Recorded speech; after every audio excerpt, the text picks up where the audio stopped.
Amour, love, family, and creator. Bonjour Patrick Nicastro. Bienvenue au Lab. Merci d'être ici dans le cadre du podcast du Lab. Salut Dani, je suis super contente que tu sois là. Dani sera l'intervieweur de la journée pour le podcast du Lab. Oui. Yo! Bonjour Patrick.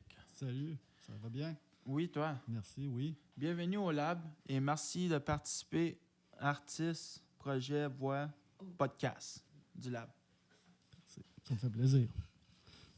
Puis, quel genre d'art d'artiste, quel genre d'art d'artiste, quoi?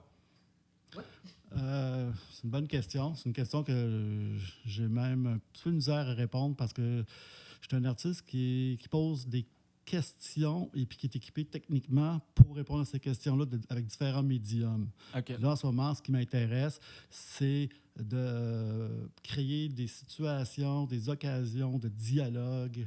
Donc, mes œuvres sont plus sculpturales ou plus performatives dans le but d'échanger, de créer ces occasions-là sur la rue ou dans des endroits prédéfinis comme sur le sentier culturel.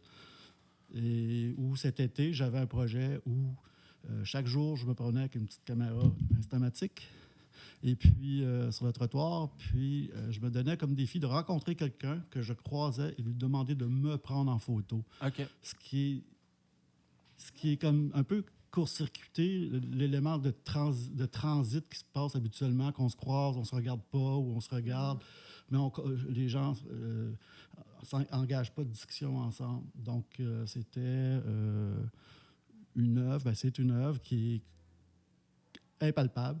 On la voit pas. Il y a des photos, mais les photos, c'est pas l'œuvre. L'œuvre a eu lieu pendant que je demandais aux gens de me prendre en photo. C'est bien, merci. C'est quand même intéressant aussi de demander à un étranger, puis quelqu'un qui passe, de prendre une photo de soi, plutôt qu'en tant qu'un photographe, mettons un photographe artiste ou photographe professionnel qui fait du portrait, puis qui va se promener, puis qui demande plutôt aux gens s'ils peuvent les prendre en photo. Fait que je trouve ça cool de faire inverser les rôles. Mais tu vois, il y a quelques personnes qui au début pensaient que je voulais les prendre en photo. C'était non. C'est moi. Je leur disais non, c'est vous me prenez en photo. Et puis là, ça allait. C'est pour ça que c'était plus facile d'engager que de demander à quelqu'un de se mettre. D'être généreux puis de se donner complètement en photographie. C'est bon, merci. Puis, une autre question aussi. Est-ce que tu es un sculpteur? Oui. J'ai commencé mes études à Saint-Jean-Port-Joli à l'école de sculpture avec Pierre Bourgault. J'ai été là pendant 2 ans. C'était pas mal ma base. Encore aujourd'hui, je puise dans les enseignements que j'ai eus là. Au niveau technique, c'est clair, parce que c'était vraiment une école de sculpture sur bois, mais de d'autres médiums, mais d'ébénisterie et de plein de techniques. Et puis, aussi, c'était une école Pierre Bourgault, qui nous faisait réfléchir sur notre place en tant qu'artisan, en tant qu'artiste au Québec ou dans le monde. OK, je comprends. Donc, c'est là-dessus que je me pose beaucoup de questions aujourd'hui quand je travaille. Qu'est-ce que je fais? Pourquoi je le fais? Comment je m'insère dans ma propre pratique ou dans le monde autour de moi sans jamais être gratuit, là, sans jamais poser un geste. Fait comme tu as dit, il a vraiment créé une bonne base là, de travailler avec Pierre Bourgault. C'est ce qui a créé vraiment ta base en sculpture. Oui. Merci beaucoup d'avoir partagé. Tu as fait beaucoup d'imagines d'études. Que tu aimes étudier. Oui. Je pense que s'il y a quelque chose qui est constant dans ma vie, c'est de continuer à apprendre, puis à me poser des questions, puis m'organiser pour aller chercher mes réponses. Et puis j'aime l'école. J'aime être dans un cadre académique pour peut-être c'est pour me structurer moi-même. J'ai besoin de ça quand que j'ai besoin d'apprendre quelque chose. Je dois qu'on me canalise. C'est que il n'y a pas de meilleure C'est place que ça. sûr, c'est sûr. Combien d'années d'études? Je le sais pas. Ça a commencé en, Ça fait en longtemps. 80 quelque chose, puis ça continue. Donc, puis 1980 quelque chose. Oh, OK. Donc, c'est bon, c'est bon. Je ne sais pas, parce que quand même, c'est clair qu'il y a des petites interstices là-dedans. J'ai arrêté là, d'étudier. Là. J'ai OK. fait d'autres choses. J'ai fait des enfants. Hein? C'est ça, Ça ouais. occupe. Ouais. Puis, c'est ça, tu sais, comme j'ai pris des breaks. OK. Mais merci beaucoup. Semble qu'il y a eu une pause de création dans ta carrière. Pourquoi? Parce que, après un certain moment donné, j'ai... comment je peux dire ça? J'ai posé des questions qui étaient plus philosophiques. Donc, j'ai beaucoup, beaucoup lu. OK. J'ai étudié en philosophie. Puis, en même temps, j'avais un travail qui me nourrissait au niveau créatif. OK. Mais c'était pas mes œuvres, mais ça pouvait compenser pendant ce temps-là à me, tu sais, là, à faire, À te libérer, à comme libérer, là? là, Ouais, c'est mon- ça. OK. Puis je pouvais me concentrer sur ce qui m'occupait. Là, c'était plus des choses, des questions philosophiques. Là, c'était, OK. puis théoriques. C'est bon, ça. Comment c'est de travailler pour soi-même? Comment c'est de travailler pour soi-même? En ce moment, en tant qu'artiste, c'est pas mon seul gagne-pain. OK. Donc, je travaille pas uniquement pour moi-même, mais en tant qu'artiste, c'est toujours une question d'équilibre avec le restant de la vie. Comment je pourrais dire ça? J'essaie, tu sais, je me considère comme entièrement 100% un artiste, mais je dois faire d'autres choses. OK. Donc, c'est plus là le défi de être sérieux dans un job, là, tu sais.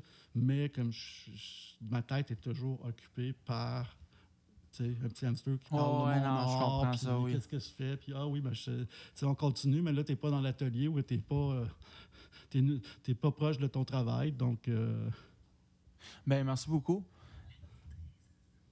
La maîtrise en muséologie et pratique des arts. Ça mange quoi en hiver?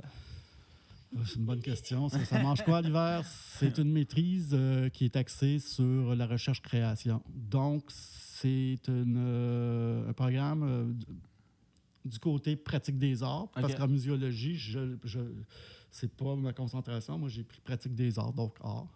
OK. Et puis, ce que c'est que tu réfléchis sur ta pratique, sur ce que tu fais en le faisant. Donc, c'est pas documenter tes gestes, mais c'est de partir avec une question, OK. puis d'accepter que tu vas peut-être arriver ailleurs. Tu ne sais pas ce que tu vas faire.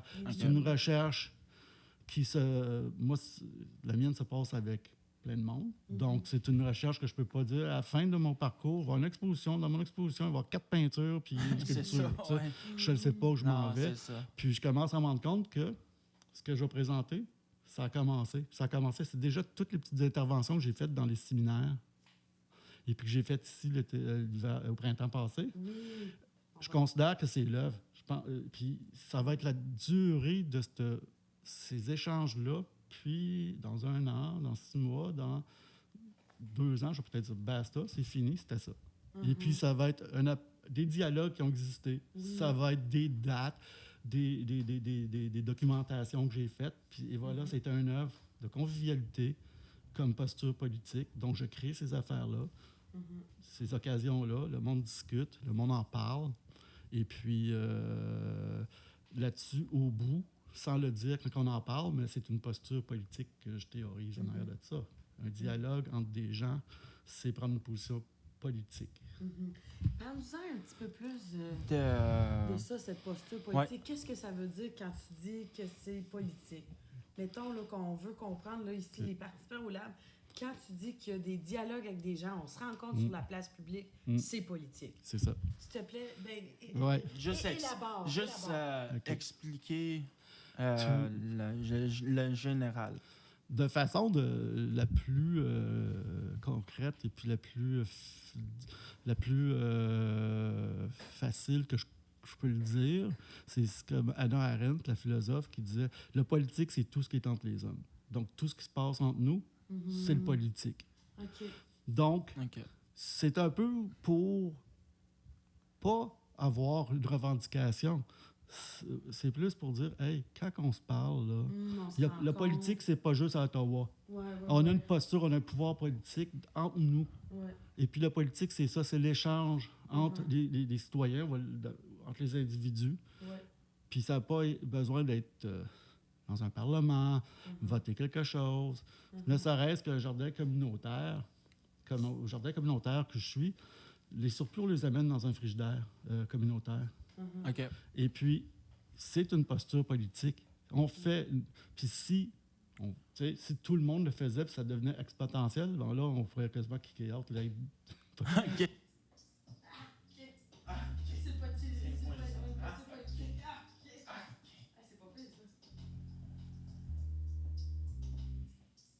Un poids politique.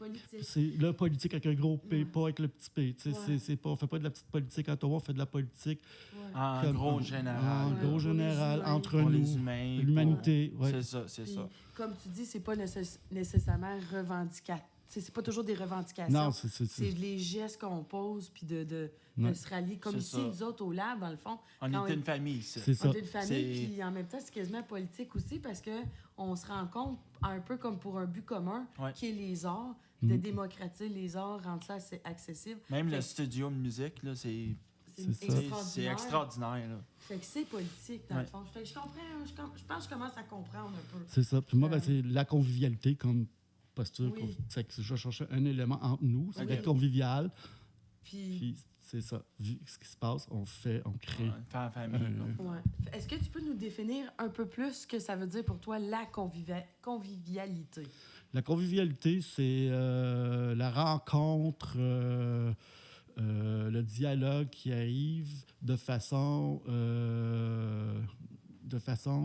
comment je peux dire, pas amoureuse, mais je vais essayer de... C'est un mot qu'on n'utilise pas souvent, hein, mais de façon, avec amour, avec bienfaisance, avec Ah, OK, je comprends. OK, oui, là, je comprends. bienveillance. Tiens, voilà Ouais, le la mot. bienveillance. La bienveillance. Je voyais ça aussi Ouais. un peu comme du fun. Tu sais, c'est Ben, convivial. la bienveillance, c'est convivial. clair qu'on est bien. C'est adorable, là, puis, Ouais. tu sais, Aimable. aimable. Ouais, je comprends. Je Tant qu'on est je comprends bien. ce que tu veux dire. OK. Ouais. Merci de ta réponse. Merci pour ta réponse. Tu peux expliquer, définir ce que c'est de la performance en or. La performance en art, pour moi, c'est utiliser le corps de l'artiste comme médium. OK. C'est ma définition la plus base. Là. Il y a différents types de performances. Je ne suis pas un spécialiste en performance. J'ai fait quelques performances furtives que personne n'a vues, mais qui étaient une performance qui a été photographiée, documentée dans le cadre d'un autre objet. Une performance, ça a lieu... ça a lieu n'importe où. Puis ça a lieu, des fois, les gens ne le savent pas. Il y a eu des artistes qui ont fait des performances ou qui suivaient du monde dans la rue. C'est qu'il y avait juste la personne qui le photographiait pendant qu'il suivait du monde, OK. qui était au courant. Sophical Non, c'est un Américain, j'oublie son nom, là, mais qui est hyper connu. Je pense que c'est Vito Acconci. Mais de même, là, c'est que si... Il y a eu des doutes par rapport à cette performance-là aussi. Est-ce qu'elle a vraiment eu lieu? Est-ce que c'était comme juste stagé? Ouais. Mais il s'était donné un plan. C'était « Je suis quelqu'un, j'attends que cette personne rentre dans un endroit. » Ça fait qu'on pourrait dire au plus minimum possible une action dans un espace avec ou sans public et peut-être avec ou sans diffusion. C'est ça. Mais c'est l'artiste qui porte tout ça. Qui porte tout ça. OK, là, je comprends, Je oui. pense que l'artiste que j'avais entendu, c'était Cal, où est-ce qu'elle se promenait dans l'espace public, puis il y avait un détective privé qui prenait des photos d'elle. Ouais, ça se Fait peut. que ça, c'était une autre, ça, c'était une OK, performance. ouais. Fait qu'elle, c'était ça, son statement. C'est comme, C'est je ça. suis dans l'espace public, puis il y a comme quelqu'un qui prend des photos de moi. Est-ce que tu pourrais nous parler un peu de ta démarche artistique? OK. Ma démarche artistique, je pense qu'on peut dire qu'elle passe par l'action. Donc, je vais toujours me situer par rapport à raconter quelque chose avec les autres. Je pense que c'est ça que je fais. Comme au Centre culturel, j'ai fait parler les autres avant, dans des enregistrements, OK. mais aussi j'ai laissé le mobilier, ce qu'il fallait pour que la discussion continue, les témoignages se fassent. Dans un autre sens, pour le recyclard, c'était une œuvre, c'était un gros oiseau qui avait plein de petits oiseaux, puis c'était traité de façon un peu comme l'art populaire. Je faisais un clin d'œil à la 132, Saint-Jean-Port-Joli, Kamouraska, l'art populaire du Québec, OK. les petits oiseaux d'Yvon Côté. Et puis, c'était un peu un clin d'œil en disant, tu sais, le recyclard, là, ça a toujours existé au Québec. OK. C'est l'art Ça, je le savais populaire. pas, mais- C'est l'art populaire et du recyclard, ni plus ni moins. Donc, c'était plus parler, mais c'était les oiseaux étaient là, j'en ai laissé libres. Il y avait des petits oiseaux de bois accrochés après la structure, mais il y en avait d'autres qui étaient libres que j'ai laissés pour que les gens s'y approprient puis les colorent, eux autres aussi. Et puis qui se remémorent, puis qui se racontent des histoires. C'est un petit peu ludique. OK. Ben merci pour la question. Là. Parle-nous un peu plus de l'activité que tu aimerais faire avec la gang du Lab. Avec la gang du Lab. La famille. La famille. Moi, j'appelle ça la famille, là. Dans un premier temps, j'aimerais refaire l'activité qu'on a faite au printemps, peut-être en modifiant le dispositif qui était de se questionner, de dialoguer sur l'idée de tisser des liens entre nous. Et puis, on l'avait fait réellement. Là, c'était pas illustré, là, c'est qu'on tissait un lien autour d'un cerceau en parlant. Puis après ça, j'aimerais ça, dans un deuxième temps, amener ça à comment que ce qu'on a dit, ce qu'on a fait. Ça va être on va repartir sur un thème qui est autour de la convivialité, le sentiment d'entraide, quelque chose. OK. Mais comment qu'on peut amener ça de façon publique? Ouais. Sans en Ouais. faire de façon publique, de façon subtile, de façon engager ce propre dialogue-là en dehors du mur du Lab. Oui. Puis ça, ben, c'est ça. Là, ben, tu sais, puis comme je dis, j'ai jamais la réponse. On part une recherche-création ensemble, tu sais. Puis on va voir où on va s'échanger des idées, on va brainstormer, on va s'astiner, Ouais. on va... Ouais, c'est ça. Puis on va arriver à c'est quelque ça. chose, puis on va dire, OK, on continue, puis on part avec ça. Puis c'est pas mal ça. C'est d'aller trouver quel genre de dispositif, quel genre de prise de parole qu'on veut sur la place publique, puis qui est comme on veut parler de ce qu'on parle, parce que c'était pas mal la première fois qu'on l'a fait au printemps. Je pensais enregistrer. Mais il y avait un petit short circuit sur le Ok, micro, ok, ouais. c'est que j'ai rien enregistré. Ça arrive. Ouais, non, Mais- je sais, ouais.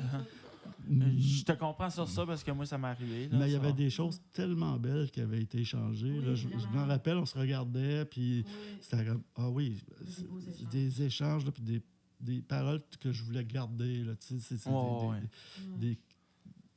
qui devaient. Et puis, c'est ça que je veux reprendre puis transporter dans la deuxième étape avec la gang, les amis du Lab, la Ok. famille du Lab. Oui. Puis, c'est ça. Puis, ce que j'aime, c'est que c'est vraiment comme un incubateur de créativité ici. Tu sais, il n'y a vraiment. pas... Mais tu sais, il y a du studio musique. Ça, c'est bien sharp. Il y a des arts, tu peux faire des toiles puis tout ça. Qu'est-ce que tu en penses de ça? qu'est-ce que j'en pense. Ouais. De l'espace. De tout Moi, l'espace. je suis tout ça. flabbergasté quand j'entends ça. Ouais, Je vois tout ce qu'il y a. C'est comme, wow. C'est le plus bel atelier qu'il y a à Hull. Ben, regarde, je vais te dire merci beaucoup. Puis on a bien hâte de te revoir pour ton atelier. Merci beaucoup. Ça me fait plaisir. J'aimerais remercier Dany, l'intervieweur aujourd'hui. Merci à toi beaucoup, Patrick, de ta générosité de venir de nous jaser un peu de ta démarche artistique, de ta carrière d'artiste. C'est vraiment cool pour nous autres ici, la gang du Lab, de recevoir des artistes passionnés de la région puis de venir échanger là, sur qu'est-ce qu'ils font. Pour nous, ben, ça nous aide à comprendre là, toutes les différentes sortes d'art, là, si on veut, toutes les pratiques d'art qui se font. Puis c'est très bien aussi d'apprendre à en connaître justement de notre communauté artistique. J'aimerais aussi remercier Max Bone à la technique. Merci à toi, Max. Mais un gros merci à Alex Henry, aussi à la technique de son et au montage. Yes! Et on se redit bonne journée, puis à bientôt au podcast du Lab. Puis Ouais, merci. on a hâte de te revoir. À bientôt, Oui. tout le monde. Hey, un gros merci aussi à Cass La Douceur pour le travail de recherche. Merci, Cass.